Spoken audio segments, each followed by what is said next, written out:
ရှေးရှေးတုန်းကတောအုပ်ကြီးတစ်ခုရဲ့အစွန်ဖျားမှာအရန်ကိုလှပတဲ့ရွှေရောင်ဦးတဲ့ငန်းမကြီးတစ်ကောင်ရှိပါတယ်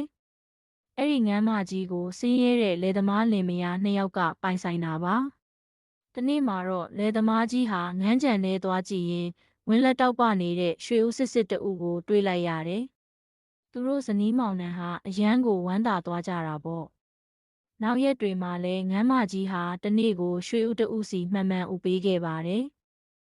မကြခင်မှာပဲအဲ့ဒီလေသမားလင်မယားဟာရွှေဦးတွေကိုရောင်းချပြီးအရန်ကိုချမ်းသာလာကြတယ်။ဒါပေမဲ့သူတို့ရဲ့လောဘကတော့အတော်မတက်နိုင်ခဲ့ပါဘူး။လေသမားကြီးကစဉ်းစားတယ်ဒီငန်းမကြီးရဲ့ဗိုက်ထဲမှာရွှေတွေအများကြီးရှိနေမှာပဲ။တနေ့တဦးစီစောင့်နေရတာကြာလိုက်တာ။ဘိုက်ကိုခွဲပြီးတခါတည်းအကုန်ယူလိုက်ရင်ငါတို့အခုထက်အစပေါင်းများစွာပိုချမ်းသာသွားမှာပေါ့။